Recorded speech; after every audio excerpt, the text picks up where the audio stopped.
നമസ്കാരം. തദ്ദേശ തെരഞ്ഞെടുപ്പിന് ഇനി മണിക്കൂറുകൾ മാത്രമാണ് ബാക്കിയുള്ളത്. തീപാറുന്ന പോരാട്ടമാണ് കേരളത്തിൽ അങ്ങോളം ഇങ്ങോളം നടക്കുന്നത്. പ്രത്യേകിച്ച് തിരുവനന്തപുരം കോർപ്പറേഷനിൽ ആര് ഭരണം പിടിക്കും? തിരുവനന്തപുരം കോർപ്പറേഷനിൽ ഇത്തവണ അട്ടിമറി നടക്കുമോ? ഇതാണ് കേരളം തന്നെ ഉറ്റുനോക്കുന്ന മത്സരം.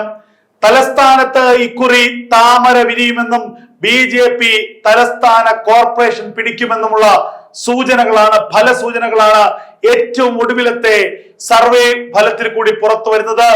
BJP ഇത്തവണ ഒരു ജീവൻ മരണ പോരാട്ടമാണ് നടത്തുന്നത്.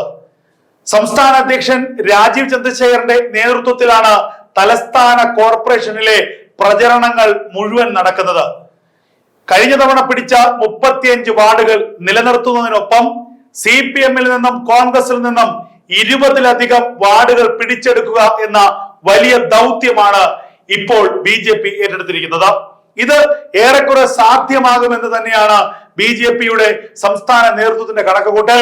RSSന്റെ ഏറ്റവും സുപ്രധാനമായിട്ടുള്ള ഗ്രൗണ്ട് സർവേ ഫലവും 55 വാർഡുകൾക്ക് മുകളിലേക്ക് BJP നേടുമെന്ന് തന്നെയാണ് വ്യക്തമാക്കിയിരുന്നത്.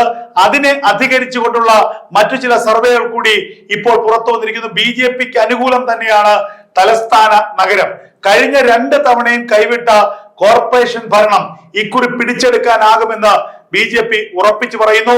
കഴിഞ്ഞ ലോക്സഭാ തെരഞ്ഞെടുപ്പിൽ തിരുവനന്തപുരം കോർപ്പറേഷനുകളിലെ 90 വാർഡുകളിൽ BJP ആണ് 1-ാം സ്ഥാനത്ത് വന്നത്. ആ 90 വാർഡുകളും ജയിക്കാൻ പറ്റുമെന്ന് BJP കരുതുന്നില്ല. എന്നാൽ 70 വാർഡുകളിൽ വിജയിക്കാനാകുമെന്ന് തന്നെയാണ് BJP കണക്കൂട്ടുന്നത്. ഏറ്റവും നിർണായകമായ വാർഡുകളിൽ ഏറ്റവും പ്രധാനപ്പെട്ട സ്ഥാനാർത്ഥികളെ, അതിനൊപ്പം തന്നെ ഏറ്റവും പ്രധാനപ്പെട്ട വാർഡുകളിൽ മറ്റു പാർട്ടികളിൽ നിന്ന് വന്ന പരിണിതപ്രജ്ഞരായിട്ടുള്ള രാഷ്ട്രീയക്കാരെ, പ്രത്യേകിച്ച് പുന്നക്കാമുകളിൽ S മഹേശ്വരൻ നായർ, അതുപോലെ തമ്പാനൂർ സതീഷ്, അങ്ങനെ നിരവധി ആളുകളെ, എല്ലാ മേഖലയിൽ നിന്നുമുള്ള ആളുകളെ BJP ഇത്തവണ രംഗത്തിറക്കിയിട്ടുണ്ട്. തലസ്ഥാന കോർപ്പറേഷൻ പരിധിയിൽ നടത്തിയ സർവേകളിൽ middle class, upper middle class പൂർണ്ണമായും BJPക്കൊപ്പമാണ്. താഴെത്തട്ടിലുള്ള ആളുകളിൽ ഒരു വിഭാഗം BJPക്കൊപ്പമെങ്കിൽ മറ്റൊരു വിഭാഗം CPM-നൊപ്പം അല്ലെങ്കിൽ ഇടതുപക്ഷത്തിനൊപ്പം നിലനിൽക്കുന്നു എന്നുള്ളതാണ് ഏറ്റവും ശ്രദ്ധേയമായ കാര്യം. അനാവശ്യമായ വാദഗതികളാണ് കോൺഗ്രസ് ഉന്നയിക്കുന്നത്.